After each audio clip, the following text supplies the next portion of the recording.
Hello friends, जय माँ बगलामुखी, जय हिंदवासिनी। देखिए, मैं तो अपने माता रानी का पैर पड़ के खुशी खुशी विंध्याचल से निकल चुकी हूँ। दिल्ली जाना था, दिल्ली कुछ कारण से पोस्टपोन कर दिया, मन नहीं हुआ मेरा जाने का। तो बस अब फिर से अपने बॉम्बे जन्मभूमि पे ना, कर्म भूमि पे, जन्मभूमि तो ये है, कर्म भूमि पे प्रस्थान कर रही हूँ।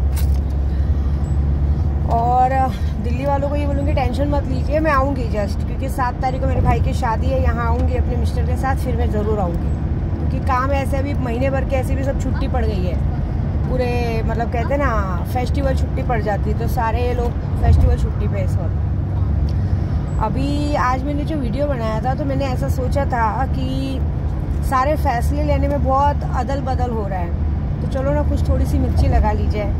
आपको पता है, जो हमारे माननीय अध्यक्ष महोदय हैं, जिनके हाथ पे सुप्रीम कोर्ट ने फैसले का ओहदा संभाला है, उनकी राशि भी तुला है। और मुझे नहीं लगता कि वो फैसला जल्दी ले पाएंगे, क्योंकि वो फैसला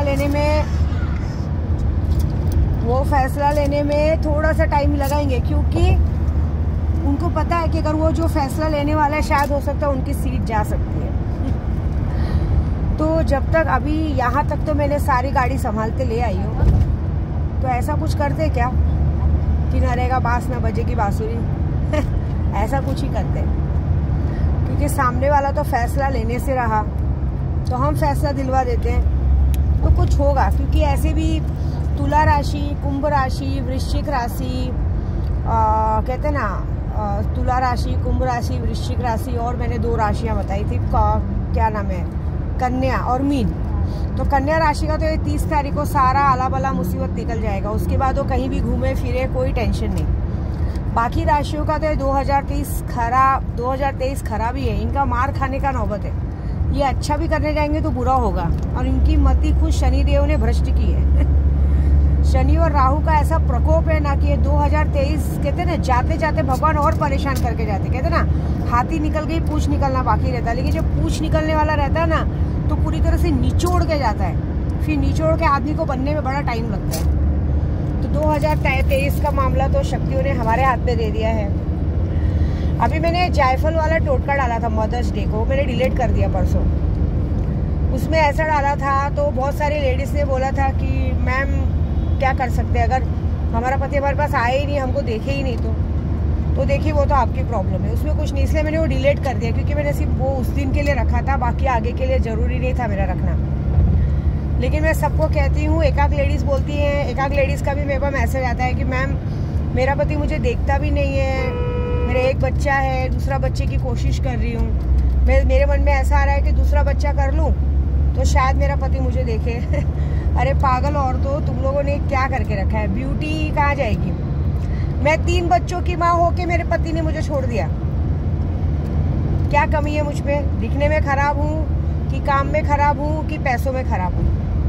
मेरे पति ने मैंने अपने पति को छोड़ा मतलब, लेकिन उसने भी एक तरह से वो तो सीधा मुझे मारने की कोशिश करने वाला था, मतलब दूसरों के साथ मिलके तो मेरी मौत ही होने वाली थी, ये बात बता रही हूँ। तो एक सैंपल दे रही हूँ कि मैं 3 बच्चों की माँ हो गई जब मेरे पति ने छोड़ दिया, वो भी मेरे बच्चे जवान हो चुके थे। तो तुम्हें ऐसा क्यों लगता है कि तुम 1-2 बच्चे पैदा करोगी तो तुम्हारा पति को जिम्मेदारी एहसास होगा कोई किसी को कुछ एहसास नहीं होता है। और आजकल की लड़कियों ने क्या फंडा अपनाया मालूम है आपको? मैं अभी भाई किसी को बुरी लगे तो सॉरी सारी औरतों को, लेकिन एक बात बताती हूँ, आज के लोगों ने क्या किया है मालूम है? हमारे गाँव में एक कहावत है, अगर एक लड़की से एक बार गलती हो जाती है ना, एक बार लड़की जो कहते हैं ना मट्टी के हांडी की जैसी होती है, अगर एक बार चूल्हे पे चढ़ गई सो चढ़ गई। तो औरत भी ऐसी होती है, अगर हमसे एक गलती हो जाती है ना, तो जिंदगी भर हम फिर कितना भी गंगा नहा के आ जाए, गंगा का पानी पी ले, वो कलंक या पाप हमारे सर से नहीं जाती। अभी आजकल की औरतें क्या करती मालूम है? आजकल की औरतें बाहर जाके बॉयफ्रेंड के साथ, इसके साथ, सबके साथ मुंह मार के आएंगी, और गलती से प्रेग्नेंट हो गई, तो गलती से प्रेग्नेंट होने के बाद क्या करेंगे? जैसे उनको पता चलेगा 1 महीना हो गया प्रेग्नेंट का, तो अब कैसे बताएंगी पति को या घर वालों को? तो फिर वो पति से प्यार से पेश आने लगती है, पाप मरना रहता है ना। अब पति के साथ जहाँ 1-2 बार रिलेशन हुआ, 2 से 3 बार रिलेशन हुआ, तो उसके बाद 1 महीने बाद बोल देंगी कि मैं तुम्हारे बच्चे की माँ बनने वाली हूँ। अब पति भी बेचारा बेवकूफ मान जाता है कि हाँ भाई चलो, ऐसी बात है। क्योंकि शादी करवाते माँ बाप आजकल इसलिए कि अभी आजकल का जमाना उल्टा हो गया है। आजकल ज़माने में लड़कियों पे अत्याचार नहीं हो रहा है, दिन दहाड़े आदमियों पे अत्याचार हो रहा है। सच बोलूँ तो मुझे तो अब आदमियों के लिए कुछ काम करना चाहिए, क्योंकि अत्याचार कैसे होता है। एक तो ये लोग अब एक बार दहेज लेके शादी तो कर लेते हैं, लेकिन ज़िंदगी भर फिर ससुराल का खर्चा उठाना पड़ता है, फिर बीवी बार बार मायके जाए उसका खर्चा उठाना पड़ता है, फिर उसके बाद अगर बीवी थोड़ी सुंदर मिल गई तो समझ लो फिर तो बात ही खत्म हो गई। फिर उसके जितने दोस्त लोग हैं सबका मज़ा मारा हुआ, उसको कहते हैं ना झूठी थाली मिलती है। क्योंकि मैंने नेचुरली देखा है, हमारे भी यूपी में ऐसा है। मैं आपको तो मैं छोटी थी तो मैं कहीं रहती थी, वहाँ पे एक त्यूराइन आंटी थी मेरी, त्यूराइन आंटी। आप यकीन नहीं मानोगे, ये कुछ लोगों का आता है मुझे यूपी से, यहाँ से वहाँ से आता है कि मेरी बीवी का मेरे इसके साथ चक्कर चल रहा है, आप ऐसा कुछ कीजिए, उसको मार दीजिए, उसको मार दीजिए। तो मैं उनको बोलती भी हूँ कि मैं कभी मेरा पूरा परिवार साथ में रहता, सुनते हैं, मैं उनको बोलती भी हूँ बताओ जब तुमको पता है तुम्हारी बीवी 10 जगह मुँह मार रही फिर भी तुमको चाहिए, तो बोलते अरे क्या करे माता जी, 2-3 बच्चे है ना, इज्जत के लिए रखना पड़ता है। अरे ऐसी इज्जत का है कि जो इज्जत ऑलरेडी सबके सामने नंगी होके आ चुकी है, फिर भी तुमको झूठी इज्जत के लिए चाहिए। ऐसी इज्जत का ही काम की, इससे अच्छा तो कच्चा या तो मार ही डालो। हमारे ब्राह्मणों में तो ऐसे ही होता है, हमारे ब्राह्मणों में तो सीधी बात है, हमारे ब्राह्मणों में लड़कियों का गलती बर्दाश्त ही नहीं किया जाता है। हम लोगों को अपनी इज्जत बहुत प्यारी होती है। हम अगर ऐसा कुछ देखते हैं तो भाई अभी तो ज़माना बदल गया, तो हम डायरेक्ट हम अपनी बेटियों को बोलते हैं जो है खुला बताओ। लेकिन अगर ऐसा कुछ गलती पकड़ा जाता है, हम आपको सच बताते हैं, हम उनको किसी न किसी तरह मार डालते हैं। क्योंकि हमको ऐसे कहते हैं ना, 7 पुश्तों तक बदनामी सहने से अच्छा तो मर जाना अच्छा है। तो ऐसे थी वो त्यूराइन आंटी, आप मानेंगे नहीं, उसका हमारे एरिया में बहुत सारे लोगों के साथ चक्कर था। उसके बाद वो एक आदमी के साथ भाग भी गई। उसका पति बड़ा सीधा था बेचारा, दिन भर आता था रिक्शा चला के, शाम को आता था। जब उसको पता चला तो सब जगह रोया गाया आया, तब आके बोलने लगा कि प्लीज़ जरा मेरी बीवी को ढूंढ के ला दो। तो 1 महीने के बाद वो मैडम जी आई, ढूंढ के नहीं आई, वो खुद से आई। खुद से आई तो बताओ कैसे आई होगी, खुद से आई। उसके अगले 2 महीने बाद पता चला कि मैडम जी प्रेग्नेंट है। आप सोचो वो आदमी इतना अच्छा था कि उसको अपनी बीवी से इतना प्यार था कि उसने बच्चे को भी एक्सेप्ट किया।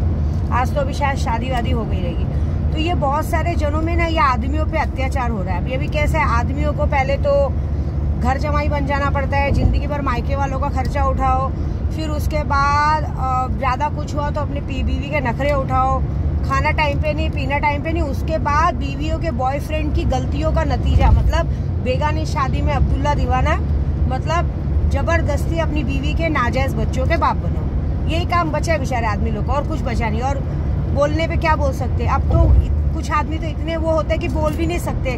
उनको कैसे कहते हैं ना, ये माया जाल है। ये हम औरतों का क्रिया चरित्र इतना खराब होता है कि माया जाल में हर आदमी फंस जाता है, ऐसी बात होती है। क्योंकि औरत चाहे कितनी भी हांडी में मुंह मार के आ गई हो, लेकिन आदमी के सामने सच सवर के बैठ जाती है ना, तो उसे वो फ्रेश पैकेट ही लगता है कि ये मेरे लिए फ्रेश पैकेट है।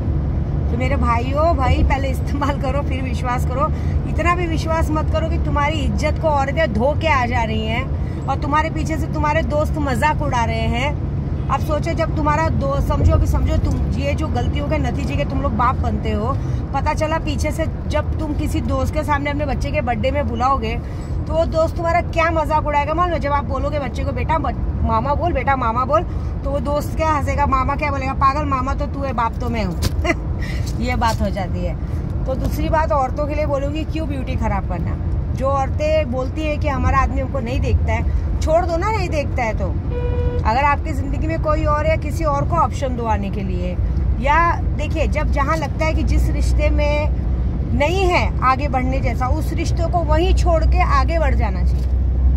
मुझे लगा, मेरी ज़िंदगी का बता रही हूँ, मुझे लगा कि मैं इतना 19 साल शादी को निभाते आगे, लेकिन निभाने के बाद मुझे मारने की कोशिश की गई। तो मैंने अपनी ज़िंदगी का पड़ाव आगे कर लिया। मैंने अपनी ज़िंदगी में एक पहला कदम अपने बच्चों से पूछ के उठा लिया और मैंने अपनी ज़िंदगी में अपने प्रदू को ला लिया और सीधी बात है सामने वाले को तलाक दे दिया। इधर सॉरी, एक्चुअली वो भाई गाड़ी दूसरी जगह से ले रहे थे, ये बात है। तो मेरे कहने का मतलब है, मेरी बातें बुरा मत मानो, मैं जो बोल रही हूँ समझो। और दूसरी बात है, जो CICT खेल चल रहा है तो चलो थोड़ा सा मिर्च मसाला डालते, क्योंकि अभी कैसा है, ये राशियाँ तो मेरे फेवर में है। तो राशियों पे चल रहा है शनि और राहु का प्रकोप, तो क्यों ना मैं ही राहु बन के इनकी ज़िंदगी में बैठ जाऊँ, है ना। तो चलो तालों का खेल शुरू करते हैं। मज़ा आता, सारी कुर्सियाँ तो हिला दिए। बस एक कुर्सी बाकी है, वो कुर्सी हिल गई तो सारा मामला ही खत्म। तो कुछ भी हो सकता है, हार्ट अटैक आ सकता है, लकवा मार सकता है, अचानक से कुछ भी हो सकता है। देखते क्या होता है, मज़ा तो बहुत आएगा। एक्चुअली सब सोचते होंगे आखिर में ये सब कर क्यों रही हूँ। बहुत सारे लोगों के दिमाग में सवाल आता होगा। कुछ नहीं, बस समझ लो मुझे कुछ काम नहीं है और मुझे लोगों को उंगली करने का मन कर रहा है, और कुछ नहीं, बस इसीलिए कर रही हूँ और कुछ नहीं। तो बस थोड़ा सा वेट करो, अगले अमावस्या तक देखो क्या रिजल्ट आता है, क्योंकि काम तो मैं करके आ चुकी हूँ और जो काम मैं करके आई हूँ वो बहुत बड़ा और बहुत भयानक और बहुत खतरनाक है। ऐसी बात है। तो जिसका पाप, जिसने जैसा पाप किया रहेगा उसको वैसी सजा मिलेगी, और जिसने जिसके पाप में साथ दिया रहेगा, ये वादा है विद्या देवी का, आगे के आने वाले 100 साल तक की बंदिश की है वो, और उनकी 7 पीढ़ियां आजीवन भिखारी रहेंगे, एक एक पैसे के लिए तरस जाएंगे। ये विद्या देवी का वादा है, देख लीजिएगा। मतलब जय माता दी।